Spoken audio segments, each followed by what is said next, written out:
मौलाना सरदार अहमद साहब के पास ना छोड़ गई बच्चा, कहने लगी हजरत जी मैं को पढ़ाने के लिए थोड़ा छोड़ गई हूँ, मैं तो इसलिए छोड़ के गई हूँ कि आप मेहरबानी करें, खिदमत कराएं। तो हजरत जी कहने लगे कोई ऐसा काम ही नहीं, खिदमत वाला क्या कराऊं। कहने लगी पट्ठे पवा लिया करो जी।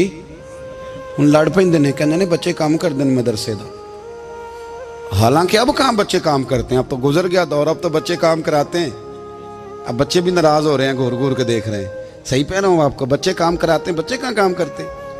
कहने लगी ये चारा डाले करेगा आपकी भैंसों को। तो हजरत ने उसको कहा कि बीबी चारा मेरी भैंसों को डालने के लिए मैंने बंदा रखा हुआ है, तो तू जा ले जा। कहने लगी हाथ बांध के हुजूर मेहरबानी करें, रख ले चारा डालेगा। और पुत्र तवज्जो से चारा डालना हजरत की भैंसों को।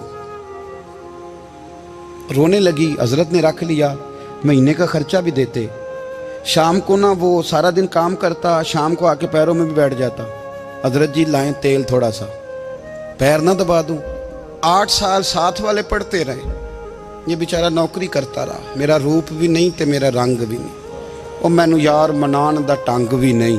कभी कभी ना हजरत बिलाल हबशी फारग होते ना, तो नबी पाक की बारगाह में अर्ज करते हुजूर कोई काम तो नहीं, सारे हो गए, हुजूर जाऊं जरा, चले जाते। एक दिन सलमान फारसी कहने लगे या रसूलल्लाह ये बिलाल कहाँ जाता है। फरमाया जा देख के तो आ।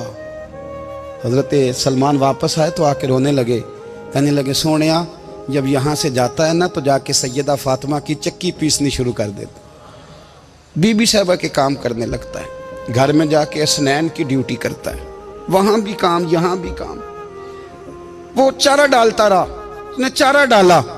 हजरत मुहद्दिस आदम की भैंसों को दस्तारे फजीलत का वक्त आ गया, सारे पगड़ियाँ सजा के आ गए, आज दस्तार होगी। ये ना पीछे होके बैठ गया, चूंकि पढ़ा ही नहीं था तो दस्तार का है कि दस्तार तो उसकी जो पढ़ेगा, हमने तो पढ़ा ही नहीं, हमने तो यार पढ़ा, घर पढ़ा, ड्यूटी करी।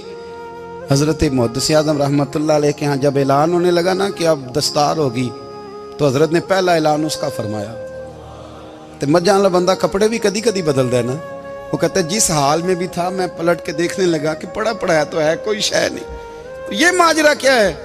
पीछे से उठ के आए तो कहते हैं बाकियों की दस्तार किसी आलिम ने की, किसी सूफी ने की, लेकिन ये भैंसों को चारा डालने वाला जब आया तो मुहद्दिस आदम ने फरमाया पगड़ी के बाल को कोई हाथ ना लगाए, ये सारी दस्तार मैंने करनी है। और फरमाते हैं हजरत बाल भी देते जाते थे और आंसू भी बहाते जाते थे, माथा भी चूमते थे, और फरमाते थे दस्तार के बाद चला तो नहीं जाएगा यार, मुझे तो इबादत भी नहीं रह गई, मुझे तो चाबियों को भी नहीं पता कौन सी कहाँ रहती है, जाएगा तो नहीं तू।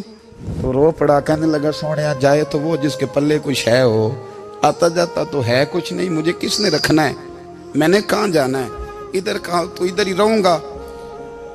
उस तालिब इल्म के सारे उस्ताद भाई कहते हैं उसने दस्तार कराई, पढ़ा पढ़ाया कुछ नहीं, पर जो मसला अड़ जाता था ना, वो जो अड़ जाता था ना, वो जाके उससे पूछते थे तो किताबें खोलने की जरूरत नहीं पड़ती थी।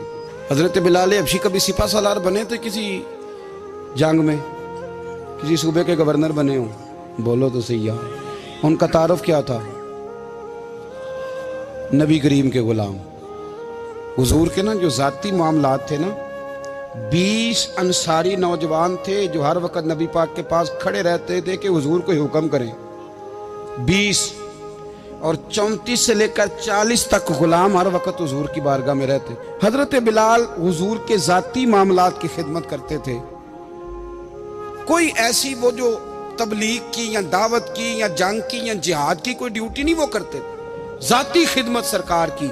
हजरत उमर फारूक वो शख्स हैं कि जिन्होंने कभी किसी बंदे को खातर में नहीं लाए हो, लेकिन जब हजरत बिलाल आते थे ना तो जनाब उमर उठ के खड़े होते थे, कुर्सी छोड़ते थे और फिर एक नारा लगाते थे, कहते थे या बिलाल अंता सैयदुना, बिलाल तू हमारा सरदार है यार, तू हमारा, यानी इश्क का ज़ौक पूरा करना उन्हें भी आता था। इसलिए मेरा मशवरा है, मेरी राय है, और जो मेरा हुक्म मानने वाले हैं उनके लिए मेरा हुक्म है कि ज़ौक ना कभी भी ख़राब करना, कभी भी ना ज़ौक ना ख़राब करना, अपना लुत्फ़। मैंने कई दफ़ा, मैं पहली दफ़ा मदीना शरीफ हाज़िर हुआ तो एक बाबा जी मेरे आगे आगे थे, तो उनको ना धक्के मार रहा था वो सामने खड़े होते हैं ना, अल्लाह खैर फरमाए, अपनी अपनी ड्यूटियां ना, उनकी भी एक ड्यूटी है ना जी।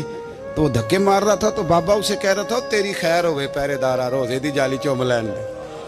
उन्हें फिर धक्का मारिया तो फिर उन्हें कहता तेरी खैर होवे पहरेदारा। मैंने, वो बिल्कुल अनपढ़ बाबा जी थे पर मुझे उन्होंने बहुत बड़ी बात समझा दी, मैंने उनसे बड़ा सीखा, मिंबर पे जिक्र कर रहा हूं। वो तीसरी दफा फिर धक्का मारा, तेरी खैर होवे पहरेदारा रोजे दी जाली। तो बाबा जी बाहर निकल आए तो मैं भी पीछे निकल आया। तो मैंने कहा बाबा जी यहाँ कुछ इन्होंने बांग्लादेशी और हिंदुस्तानी भी रखे हुए हैं पर ये तो अरबी था खालस। उन्होंने कदों थोड़ी भी समझ आती सी, तुसी पंजाबी दा शेर सुनाई जा रहे हो। कहते पुत्र मैनू भी पता है उन्होंने नहीं समझ आ रही, पर मैं तो अपना रांझा पै राजी करता सा। मैनू पता है उन्होंने कहा ओ यार असी रांझा भी तो राजी करना है कि नहीं, कि सारी जिंदगी किलो काल के झगड़े में पड़े रहना है। ऐ इश्क तेरे सदके जलने से छुटे सस्ते, जो आग बुझा देगी वो। और एक जगह पे आला हजरत कहते हैं जान दे दी वादा दीदार पर, हमने जान दे दी। हाँ, खाली उसने वादा किया था कि आऊंगा, आया नहीं था पर जान हमने पहले दे दी। तो इसलिए ना ज़ौक शौक प्यार वारफ्तगी मोहब्बत असातिज़ा के लिए, बुजुर्गों के लिए, उलमा के लिए, मशाइख के लिए, बड़ों के लिए ना ज़ौक ना कभी ख़राब होने पाए। अल्लाह आपको सलामत रखे। और कुछ दुआएं मैंने दे दी हैं, कुछ अल्लाह जानता है मेरे दिल में है, वो मैं देता रहता हूँ। अल्लाह आपको हमेशा शाद व आबाद फरमाए।